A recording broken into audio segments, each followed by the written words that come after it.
Bonjour à tous et bienvenue pour cette présentation dédiée à Istio. On va voir ensemble pendant ces 45 minutes comment Istio peut être une solution pour vous aider dans vos développements d'applications et l'opération aussi. Donc que vous soyez dev ou ops, normalement vous allez apprendre quelque chose. On y va. Alors tout d'abord, notre monde change. C'est un état de fait. On vient d'un monde, et je l'ai vécu aussi, où on avait des applications qui étaient monolithiques. Ça veut dire qu'elles pouvaient faire et contenir énormément de choses. Et on est passé à un monde, grâce à Docker principalement, où nos applications sont plutôt découpées en fonctionnalités sur des éléments donc business ou sur des éléments techniques. On a besoin de séparer les concerns de nos applications. Et malgré tout, on n'est pas encore des gros comme Netflix ou Amazon qui ont tellement de microservices ou de services d'ailleurs déployés dans leur infrastructure qu'on n'est même plus capable de les représenter dans un graphique en 2D.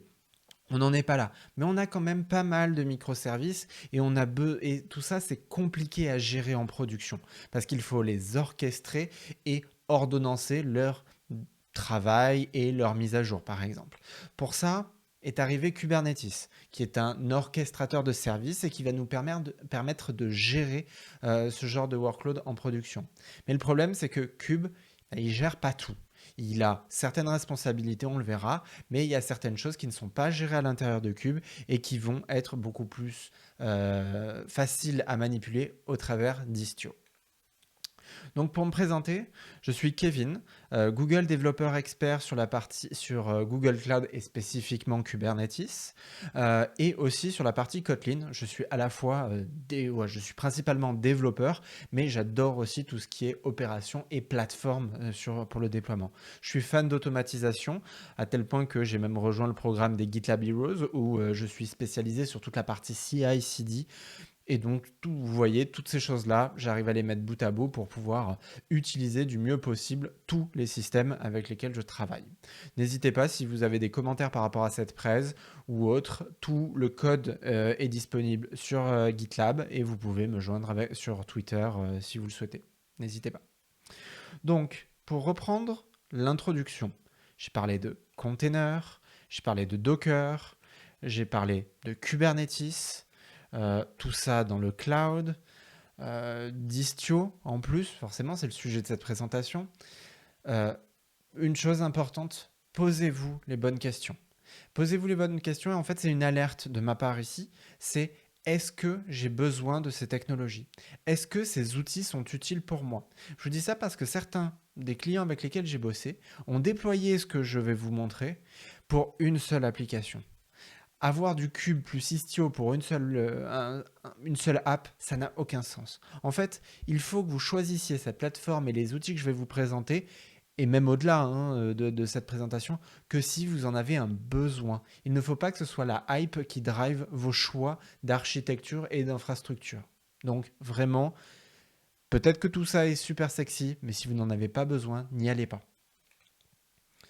Alors, on va parler de l'histoire d'Istio tout d'abord, pour voir d'où ça vient.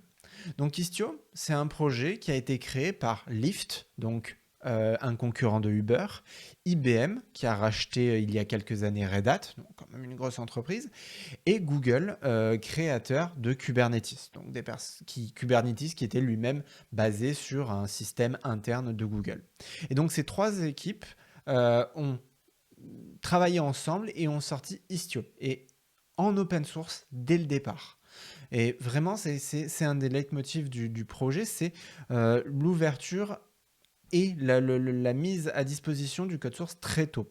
Peut-être même trop tôt, parce qu'au final, j'ai connu pas mal de personnes qui se sont un petit peu fait mal en utilisant les versions avant la première release, avant la V1.0, et qui ont dû en production gérer des breaking change sur des API. Le produit n'était pas production ready.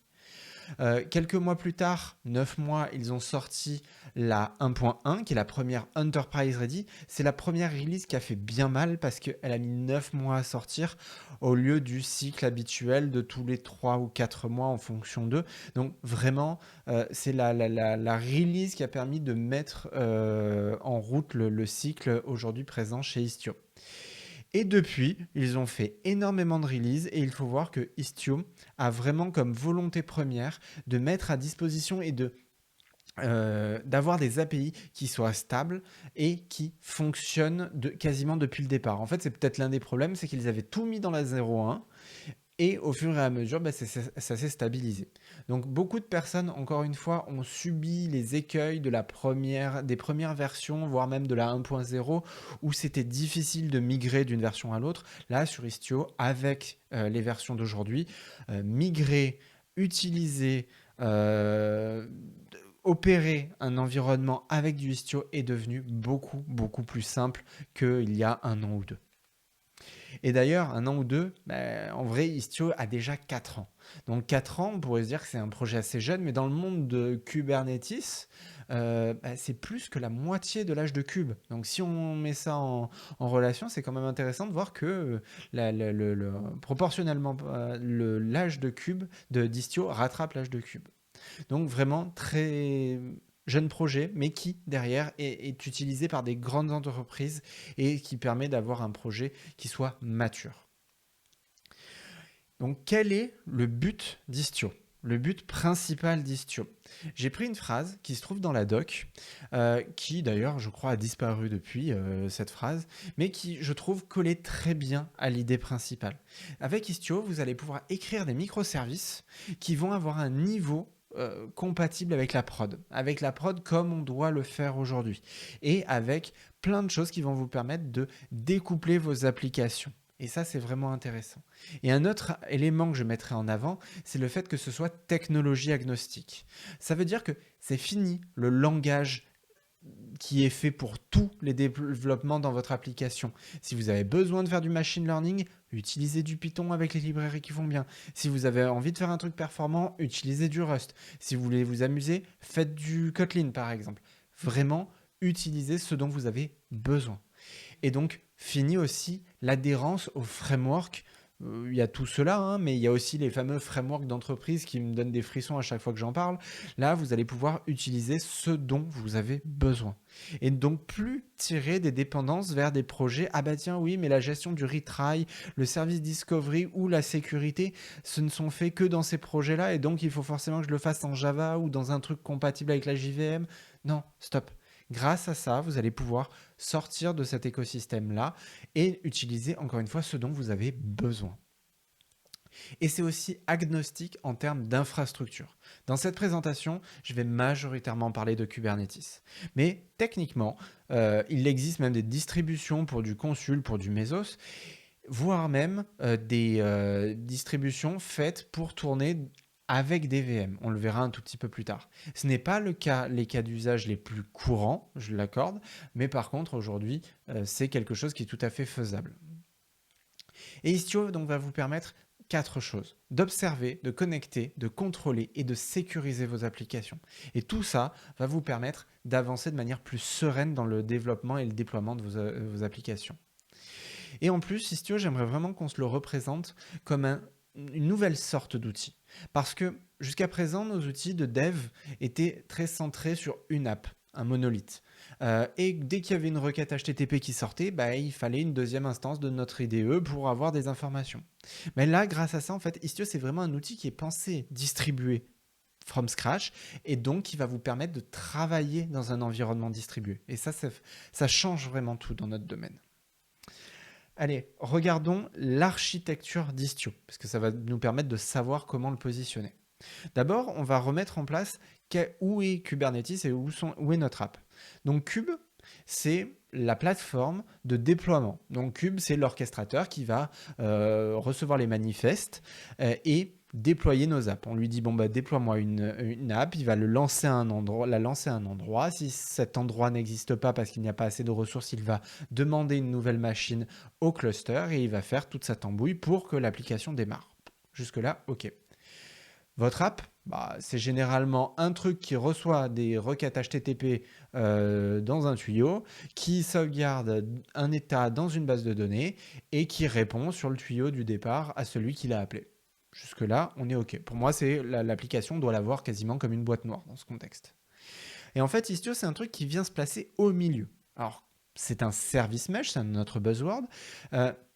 qui va prendre la main sur le réseau pour pouvoir fiabiliser les choses et le sécuriser aussi.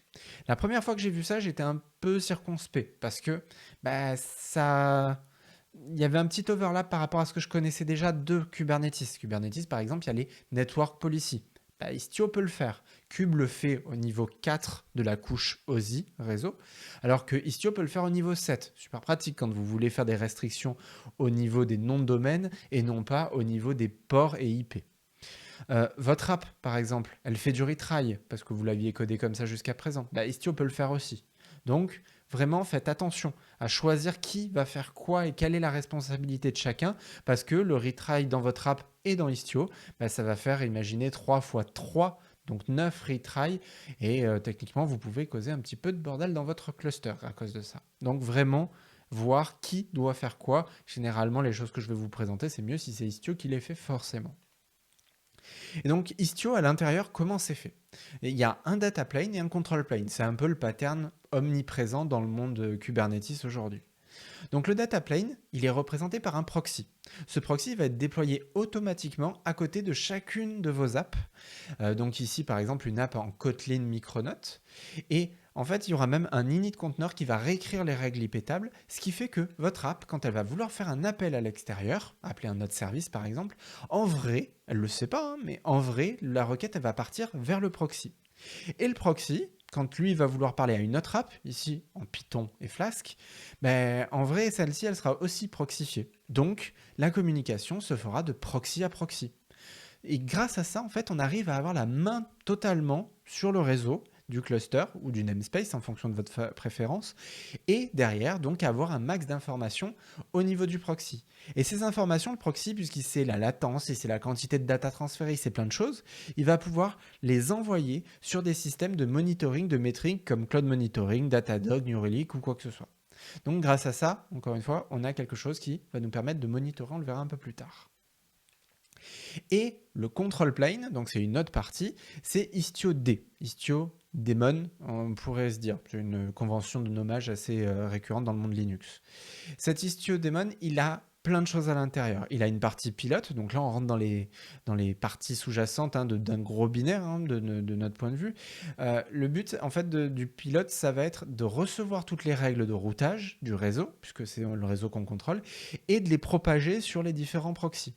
Donc on peut voir ça en fait comme une base de données éventuellement consistante entre le nœud principal qui est le pilote et les nœuds de réplica que sont les proxys. Et une autre partie intéressante qui est Citadel, qu'on verra un petit peu plus en détail tout à l'heure, mais qui va nous permettre d'améliorer toutes les règles de sécurité dans notre cluster. Et donc, si on se représente ça, de comment ça fonctionnait avant on avait juste notre service A et notre service B. Maintenant, les deux vont être accompagnés d'un proxy dans leur propre namespace et le control plane va se trouver dans un namespace qui lui est propre, l'Istio-System, dans lequel il y aura Istio-D et quelques petites autres choses en fonction de votre configuration. Et donc, c'est vraiment à ça que va ressembler un déploiement dans le monde Istio.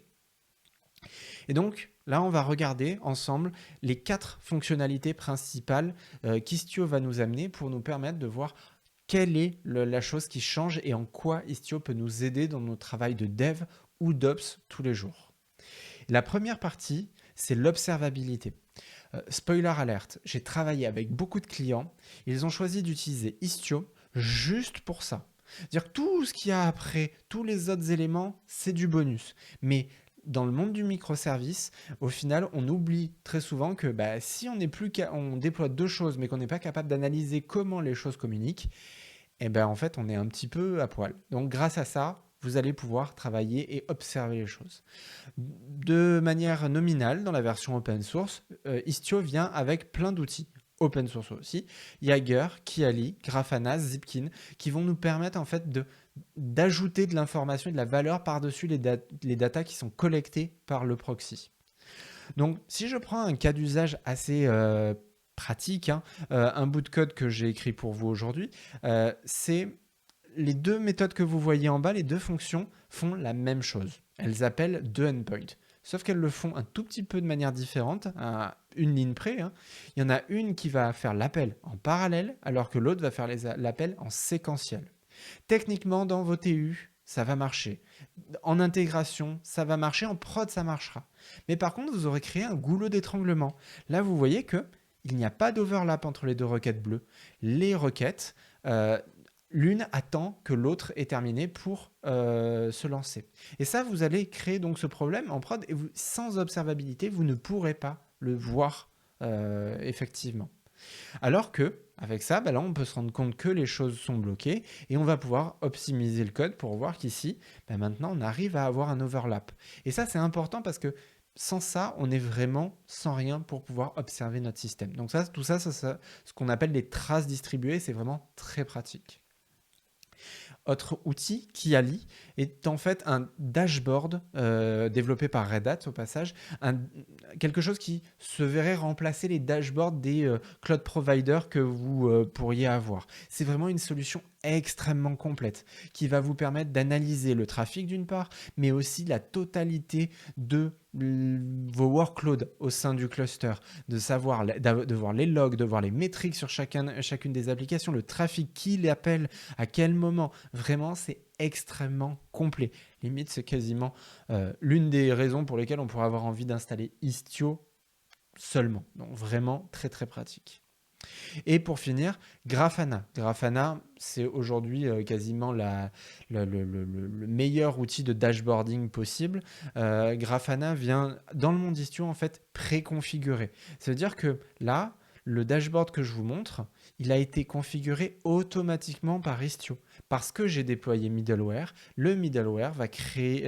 Istio va créer un dashboard pour moi et me permettre de suivre l'état du fonctionnement. Donc là, on voit le nombre d'opérations par seconde. On voit qu'à un certain moment, j'ai perdu des requêtes et il y en a certaines qui ont fini en erreur 500.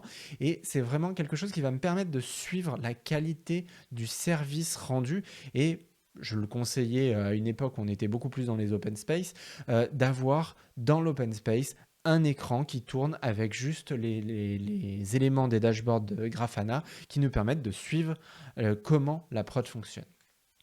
Tout ça, ce sont des outils gratuits, ça veut tout et rien dire. Ils sont d'une part open source, c'est une chose, mais par contre, ils viennent avec un état. C'est-à-dire que toute la donnée qu'on analyse, c'est un état qu'il est nécessaire de prendre en compte. On sait à quel point il est important de se détacher dans un cluster Kubernetes l'état du comportement.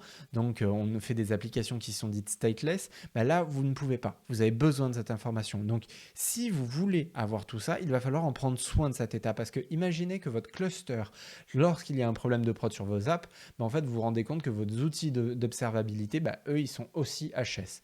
Donc, faites très attention. Si vous les installez, il faut en prendre soin et les paramètres par défaut ne sont clairement pas les bons. C'est juste pour de la démo. Allez, donc maintenant qu'on voit comment observer nos applications, on va les connecter. Et pour les connecter, un mal ou un bien, ça dépend de comment vous voyez les choses, c'est avec du YAML. Dans le monde Cube, on a du YAML, on a des objets, le service, le deployment, stateful set. Ceux-là, vous allez les garder, c'est une chose. Et dans le monde Istio, en fait, vous allez en rajouter. On rajoute une couche de YAML à celle qui existait déjà. Le petit avantage à ça, c'est que ce ne sont pas des YAML qui sont spécifiques. Ça veut dire que si vous voulez faire de la réversibilité et sortir d'un modèle Istio, vous pourrez le faire et juste en gardant les objets Kubernetes standards, ce qui reste quand même assez pratique. Donc, je vais vous présenter 4 objets du monde Istio qui vont nous permettre de faire cette connexion. Donc, tout d'abord, le virtual service. Vous avez la définition de la doc à gauche. Moi, ce que j'aime bien dire, c'est que en vrai, on ne fait que écrire des règles de routage dans un monde Istio. C'est on route du trafic. Et en fait, le virtual service, c'est comment on route du trafic qui sort d'un proxy. Ça veut dire une app, elle a un proxy à côté. Comment ce trafic va sortir de ce proxy? Et son pendant, c'est quand un proxy reçoit une requête qui vient de l'extérieur, comment il va le router à l'intérieur du pod ou des services qui sont derrière lui. Donc ça, vraiment, c'est les deux pendants, Virtual Service et Destination Rule. Ensuite, il y a le Service Entry qui a l'avantage en fait de permettre de travailler avec des composants qui ne sont pas dans son cluster comme s'ils y étaient et donc d'appliquer ce qu'on a vu avec le Virtual Service et Destination Rule à l'intérieur du cluster. C'est assez pratique. Et pour finir, la gateway. Depuis tout à l'heure, je vous parle massivement de communication interservice, mais généralement, on veut exposer nos services à l'extérieur parce que c'est là que le business se fait, forcément. Et donc, là, la gateway, ce sont simplement des proxys qui sont déployés aux deux extrémités de notre cluster pour faire rentrer des requêtes et sortir des requêtes. Ce n'est pas un ingress au sens Kubernetes d'ailleurs, c'est un objet spécifique dans ce cadre-là. Et vous noterez qu'il y a aussi une egress gateway qui permet d'avoir du trafic sortant. Donc les pods n'appellent pas directement le monde extérieur, ils passent par une gateway. À noter que la spécification gateway et ce qui va inspirer la version 2, si on peut l'appeler comme ça, des ingress. Cube a enfin validé les ingress V1.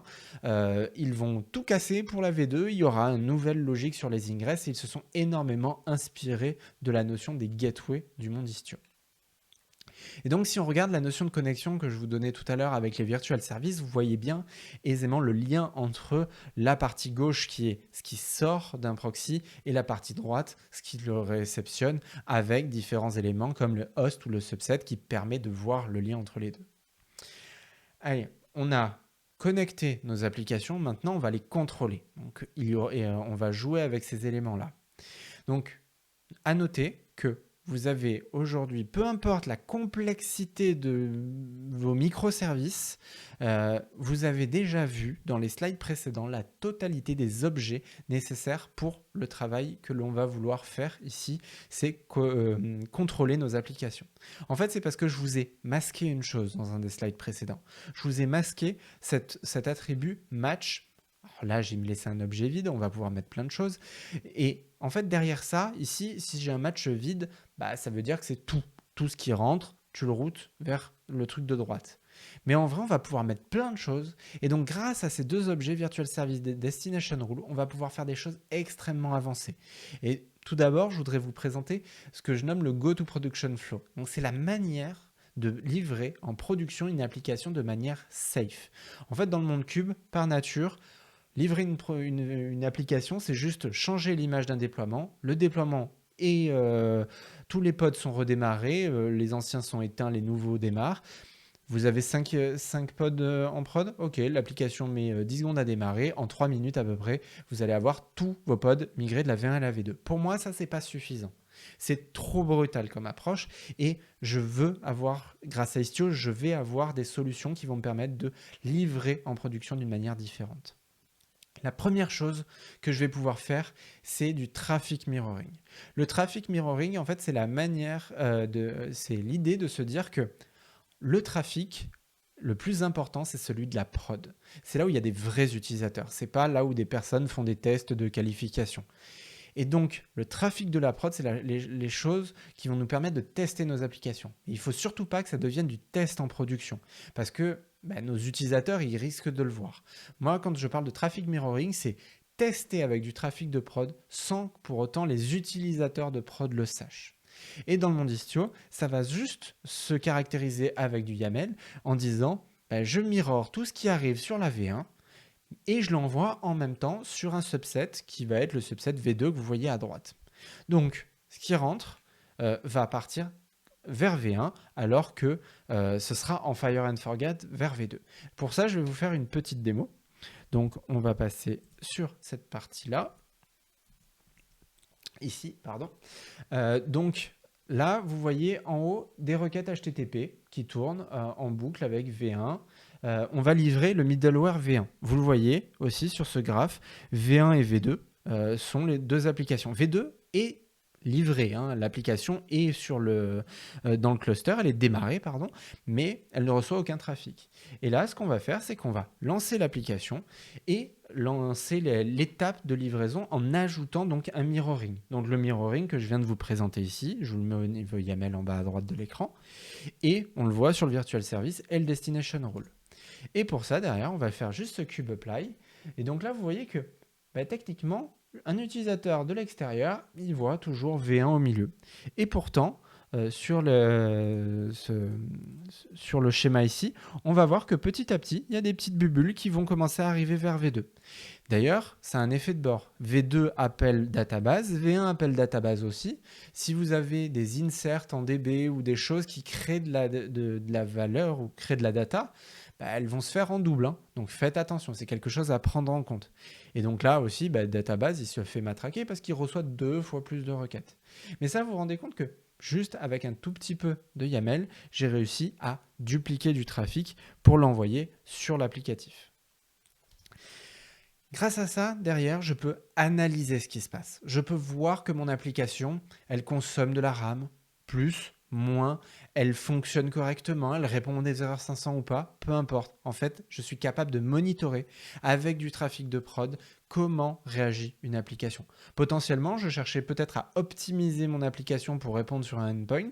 Ben, grâce à ça, je sais que j'ai assez optimisé ou pas. Donc, ça me permet de livrer très tôt, d'avoir un feedback et d'enchaîner dans mes opérations. Ensuite, une fois que je sais que mon application, elle peut prendre du trafic, là, je vais vouloir peut-être aller plus loin. J'avais masqué peut-être les inserts pour ne pas les faire en double. Mais là, je vais vouloir tester avec un certain type d'utilisateurs qui vont être des utilisateurs de la version Canary. Canary, vous le faites peut-être avec Chrome, par exemple, ou que vous installez en mode Canary. Vous avez la version suivante parce que vous avez choisi. Ben là, ça va être la même chose. Les utilisateurs vont pouvoir choisir. Là, je l'ai mis un discriminant qui est sur un header. Si les utilisateurs ont le header version égale bêta, ben je vais les forwarder sur un subset particulier. Sinon, ils vont rester sur la version précédente. On va le voir avec la démo encore une fois. Donc là, à droite, la partie en haut, c'est des requêtes standards. La partie en bas, j'ai juste rajouté un header HTTP, qui est version égale bêta. On va se rendre compte que ça va être quasiment immédiat. On va avoir V1 qui va passer, avec la petite modification, à V2 pour le middleware, à partir du moment où le système est appliqué. Hop, vous le voyez, vous l'avez là. Et maintenant, c'est V2. C'est-à-dire que ces requêtes-là HTTP, là, ont connaissance du nouveau système, alors qu'un utilisateur lambda qui ne savait pas que le système avait changé, bah lui, il voit la même chose qu'avant. Rien de plus. Donc là, c'est mes slides de backup. Hein. Donc juste encore une fois, un header version bêta. Donc à quel point c'est simple, hein. Un petit bout de YAML vous permet d'écrire des règles de routage qui vont vous permettre de décider des choses extrêmement pointues. Et vous n'êtes pas obligé de le faire sur un microservice entier. Vous pouvez le faire sur un endpoint, sur une URI, sur une méthode, sur un verbe HTTP, peu importe, sur pas mal d'informations. Et qui dit plein de choses possibles et donc plein de choses imaginables. Techniquement, nous, on a eu un client qui nous a dit je voudrais tester, je suis en train de développer un truc qui va être sur votre future version en production, je voudrais être sûr que ça marche, mais je suis incapable de rajouter un header en moins de 6 mois dans les appels sortants. Est-ce que vous pourriez faire un truc pour nous? Nous, on a regardé les requêtes qu'il nous envoyait et on a détecté que notre load balancer injectait l'IP du client pour discriminer, pour pouvoir faire du filtrage. Donc on s'est servi de ça en tant qu'header pour pouvoir filtrer et lui servir que la nouvelle version. Et nous, on avait un super client qui testait notre nouvelle version, future version de prod, donc du Canary, pour pas cher. Dernière étape de tout ça, c'est qu'on a contrôlé notre application, on l'a amené à la tester par un petit ensemble d'utilisateurs, mais encore une fois, pas la majorité. Là, on va pouvoir faire du traffic splitting. Le traffic splitting, ça va être l'idée de dire, aujourd'hui, tout le monde va avoir la nouvelle version, mais seulement 10% l'auront effectivement et les 90 auront l'ancienne encore. Et petit à petit, on va migrer cette proportion pour arriver à ce qui, le but, c'est de livrer notre application. Donc si je retourne dans ma démo, donc là, je vais casser le mode Canary, je vais le retirer. Donc vous allez voir que ça va repasser quasiment instantanément avec du flow en V1. Vous voyez. Mais par contre, je vais appliquer un truc en 90-10. Donc là, vous allez voir quelques V1 et quelques V2 passer pour les utilisateurs lambda ou ceux qui mettaient le header avant. Hein, là, je ne change pas. Et 90-10, donc on a quelques fois V1, quelques fois V2, pardon, et beaucoup V1. Et petit à petit, on va pouvoir switcher le trafic comme ça pour arriver jusqu'à du 50-50. Là, vous allez en voir beaucoup plus passer. Et pour finir avec du 100%, 0% pour l'ancienne version. Et encore une fois, c'est juste quelques cubes apply. Et là, vous voyez que tout le monde est en V2. À noter que sur le graphe à gauche sur Kiali, il fait la moyenne des... c'est pas du temps réel, hein, il fait la moyenne sur la dernière minute. Donc là, hormis si je meuble pendant 1 minute, on ne va voir plus aucune requête arriver sur V1. Tout arrivera sur V2 à partir d'un moment. Mais je préfère retourner sur la présentation. Donc là, slide de backup comme tout à l'heure. Grâce à ça, en fait, on va pouvoir suivre que notre application, elle est bien délivrée. Peut-être qu'au moment de 50% de la livraison, je vais me rendre compte qu'il y a un problème. Et je vais pouvoir rollback parce qu'on a prévu le coup. On a prévu le fait d'avoir plusieurs versions en production. Et donc, encore une fois, je le monitore et je suis pour que les choses se passent bien. Derrière, j'arrive 50% jusqu'à 0 et 100%. Donc, du mirroring, du canary, du traffic splitting, en fait, tout ça, ça me permet de faire une release sans aucun downtime. Si on repasse sur l'image de tout à l'heure, là, vous voyez, c'est de V1 ne reçoit plus aucune requête. V1 et V2 ont été allumés tout le long de l'opération. Donc, on ne peut pas perdre de requête, puisque c'est juste du routage au niveau réseau. Donc ça, zéro downtime, c'est super pratique. Être résilient, c'est bien pendant qu'on livre, mais c'est encore mieux de l'être tout le temps. Et en fait, Istio va nous fournir au travers de son infrastructure des choses qui vont nous permettre de pallier les erreurs, de les prévenir et de les corriger automatiquement sans pour autant générer des choses au niveau de notre code applicatif. Donc par exemple, je vous ai parlé tout à l'heure de la notion de retry. Donc en fait, c'est quand une requête sort, encore une fois, de notre proxy. Là, je vais dire, tu retentes 3 fois avec un timeout de 2 secondes. Donc, ce qui va se passer, c'est que notre app va faire un appel. Cet appel va passer par le proxy, comme on l'a dit, et ce proxy va faire l'appel pour nous. La première fois, la requête échoue. La deuxième fois, elle va échouer aussi. Et la troisième fois, elle passe. L'application aura son résultat. Elle ne saura même pas que des requêtes ont échoué. Elle pensera juste qu'il y a un petit peu de latence dans l'échange. Et ça, donc, vous n'avez plus à le coder au niveau applicatif, surtout que c'est chiant à tester les retries. Là, vous allez juste vous appuyer sur l'infrastructure qu'Istio vous met à disposition. Un autre point, c'est le rate limiting. C'est une super chose parce que très souvent, on déploie des applications qui n'ont pas été pensées pour le cloud et qui ont comme effet pervers de tomber dès qu'elles reçoivent trop de requêtes. Mais là, vous allez pouvoir, alors n'utilisez pas ces paramètres en prod, ils sont beaucoup trop violents. Là, c'est s'il y a une connexion en cours sur l'application, tu tues toutes les autres. En fait, tu refuses toutes les autres requêtes. Pas plus d'une requête en parallèle. Donc, ce qui va se passer, c'est que la première appli va faire son appel. Ça va atteindre la première. OK, c'est en cours de traitement. Si quelqu'un d'autre appelle pendant ce temps-là, c'est KO. Il se reçoit une erreur. Et là, à l'opérateur de mettre les YAML qui vont bien pour que la deuxième app puisse faire, par exemple, un retry. Et donc, ça va vous permettre de gérer les applications qui ont potentiellement des problèmes à recevoir trop de requêtes, un rate limiting. Et le dernier pattern intéressant, c'est le pull ejection.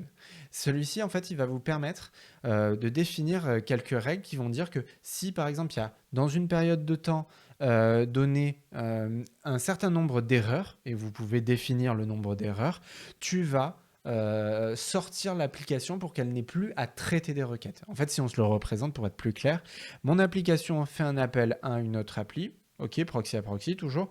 Si cette appli, elle crache dans sa gestion de la requête, le proxy le sait, Istio va le savoir et va mettre de côté l'application. De côté, il ne va pas l'éteindre, il va la laisser. Parce que éteindre une application, ça peut avoir un coût. Ça peut avoir un coût au coût de redémarrage, initialisation des conteneurs et compagnie. Imaginez que peut-être que cette app était en train de faire un garbage collection, elle avait lancé une opération de garbage collecting alors qu'elle était en train de traiter un job très gourmand à côté. Donc, cette appli, elle va être mise au frigo. Le reste du monde va continuer à vivre, même Cube la pensera elle-ci, et elle l'est, puisqu'elle répond correctement. Le système va la mettre de côté, et après 5 minutes, il va la réinjecter dans le pool d'éléments qui peuvent répondre, dans le subset, qui peuvent répondre à la requête. Et ça, c'est vraiment très pratique, parce que ça évite des redémarrages un petit peu violents d'une application qui, par exemple, était en train, encore une fois, d'effectuer un job un peu lourd, et donc, si vous la coupez pendant, il va falloir recommencer tout le travail. Donc, très bon pattern. Et donc, ces retries, ces rate limiting, pull ejection, ça va nous amener de la résilience au niveau global de nos apps. Et si on sait être résilient dans nos apps, on sait aussi contrôler nos apps pour faire des choses qui vont être encore plus fun. Et une des choses que je trouve que j'adore faire, c'est injecter des erreurs. Parce que désolé, quand on est en prod, et qu'on a des erreurs, généralement, on ne sait pas d'où elles viennent. Là, grâce à Istio, vu qu'on a la main sur le réseau, on va pouvoir injecter des erreurs sur le réseau et donc prévenir des problèmes. Par exemple, ce bout de code, c'est quelque chose que j'ai écrit très souvent. J'ai un cache de premier niveau. Si je trouve pas la data dans le cache, je vais chercher dans la vraie DB. Ok, ce pattern, il est assez courant. Déjà, peut-être que si le cache n'est pas up, peut-être que mon code il va planter. C'est dommage. Si je dépends aussi fortement de mon cache, bah, c'est qu'il y a un problème. Peut-être que, en plus, je ne suis même pas capable de tester ça en prod parce que quand je tue le cache, il va tellement vite à redémarrer que la requête elle a juste eu le temps d'arriver jusqu'au cache. Donc ça devient compliqué à gérer. Avec Istio, vous allez pouvoir tester cette résilience d'utilisation par exemple d'un cache. Parce que, et même entre services, vous allez pouvoir injecter des erreurs ou même de la latence dans votre système pour voir si il n'explose pas en fonction des résultats. Donc là, sur l'exemple à droite, je vais injecter 10% du temps des erreurs 400. YOLO, on y va et on va voir comment ça réagit. Des fois, c'est même pas votre équipe qui allait les injecter, ces trucs-là, c'est d'autres équipes qui vont venir et qui vont les mettre pour vous. Ça va permettre de voir si votre système tient, même s'il y a des choses qui tombent au milieu. Et encore une fois, pas tout le service, vous allez pouvoir discriminer et mettre exactement sur certaines petites fonctionnalités. Un endpoint, ne cassez pas tout non plus. Ou en tout cas, pas volontairement.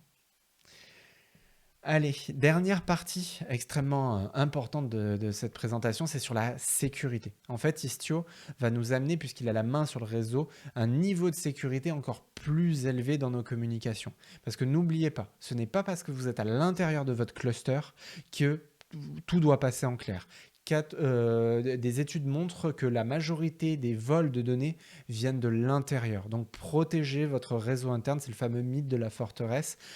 À l'intérieur, c'est pas des copains, les autres trucs, et protégez-vous. Donc l'une des meilleures manières de se protéger est de communiquer de manière chiffrée. Mais on sait que ça peut être un peu chiant à mettre en place, à opérer et à gérer.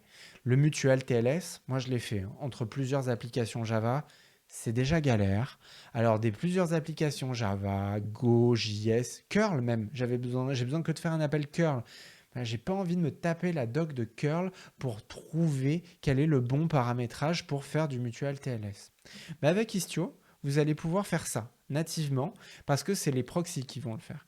Vous allez déclarer juste au niveau YAML en disant ma peer authentification c'est strict, donc je sécurise, et je le fais dans mon namespace sur la j'ai mis une étoile sur tous les services qui sont dans mon namespace. Et grâce à ça, en fait, je vais pouvoir... Istio-D va lancer, donc c'est la partie citadelle, va lancer sur les proxys, va déposer des certificats. Les certificats donc, vont être utilisés par ces proxys pour communiquer de manière chiffrée dans les deux sens. Et donc de manière mutuelle. C'est pas comme du HTTPS où c'est la réponse qui est chiffrée et la requête qui va avec. Là, c'est vraiment dans les deux sens. Et ce qui est important dans ce monde-là, c'est que ces clés, ces certificats, il faut les mettre à jour. On ne les déploie pas et on ne reste pas 10 ans avec. Et Istio va les faire tourner. Donc, c'est ce qu'on appelle la gestion d'une PKI. Et il le fera pour vous.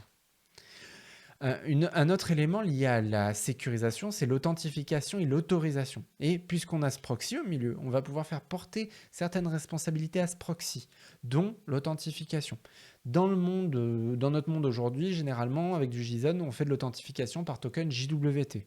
Les tokens JWT sont émis par des issuers. Donc là, vous voyez la définition d'un issuer, par exemple celui de Google, on pourrait prendre. Et en fait, on va dire à notre système, tu acceptes tous les tokens JWT qui viennent de chez Google. Et derrière, on va définir une authorization policy.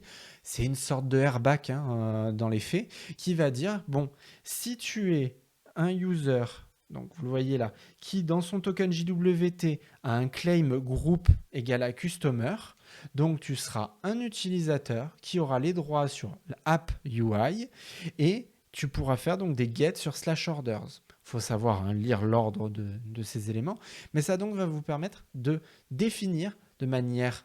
Alors, on reste au niveau, on n'est pas dans le truc applicatif à l'intérieur de votre app, mais ça va nous permettre d'avoir des règles qui vont nous définir qui peut faire quoi et comment dans notre cluster. Et ce qui se passe au niveau du token et du proxy, Le token est envoyé, le proxy le réceptionne, fait le déchiffrement, il regarde le claim customer ici, on est bon, ça passe, allez, il l'envoie à l'app qui est derrière.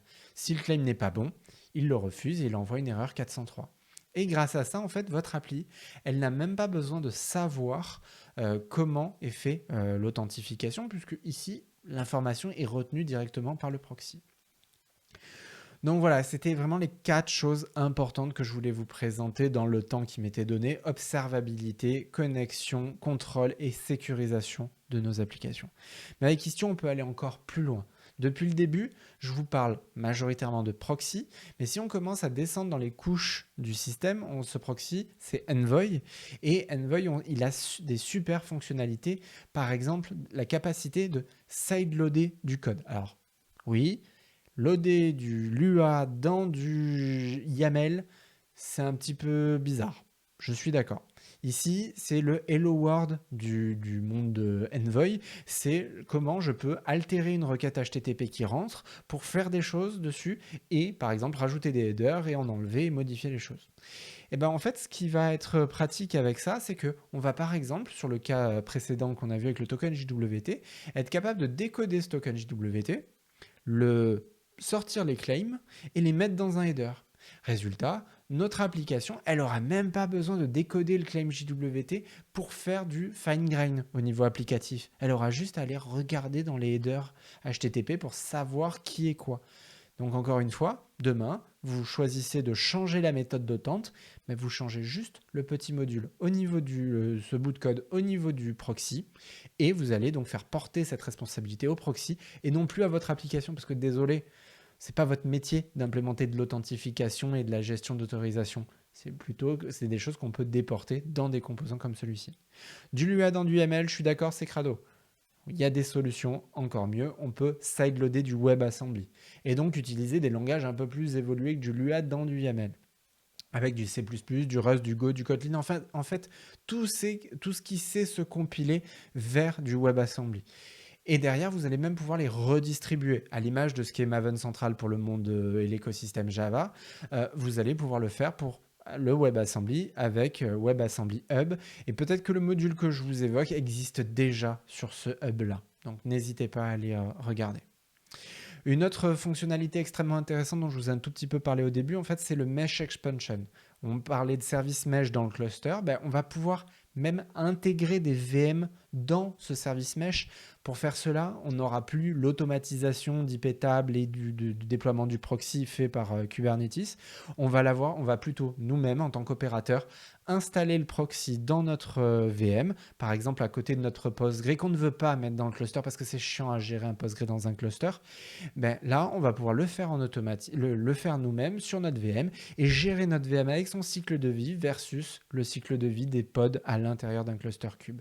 Et ce qui est super pratique, c'est que ce proxy qui est installable par apt-get, il a des caractéristiques qui vont lui permettre donc d'observer le fonctionnement et le temps de latence, par exemple, des requêtes SQL que vous allez faire dans votre Postgre.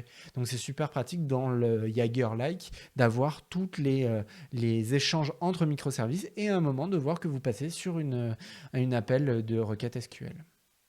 Un autre élément, et dernier sur cette partie-là, c'est le multi-version dans le mode Istio. Je vous ai dit tout à l'heure, on avait 2 versions de notre application en prod. Vous pouvez faire la même chose avec Istio. Ça veut dire avoir 2 versions d'Istio sur votre cluster de prod. Parce que quand vous migrez Istio, si ça plante, vous allez planter tout votre cluster. Forcément, il prend le contrôle sur le réseau. Mais grâce à ça, en fait, vous allez pouvoir avoir 2 versions d'Istio en parallèle et migrer les différents namespaces un à un. Et donc, laisser le temps aux namespaces que vous n'avez peut-être pas le temps de maintenir, le temps de rester sur la version précédente. Donc, c'est vraiment très utile, très pratique d'avoir ce modèle-là. Alors, la question, c'est comment on démarre avec Istio ? Istio, c'est assez simple. Vous avez IstioCTL, qui est l'équivalent comme kubectl, qui va vous permettre d'installer. Donc IstioCTL va vous installer toutes les custom définitions et les choses dans votre cluster. Vous avez aussi, et ils partagent un bout de code commun, les deux, l'opérateur, qui est une très bonne manière d'installer, d'ailleurs, qui est utilisée par plein de cloud providers, d'installer Istio dans votre cluster. Donc ça, c'est une solution que je vous recommande.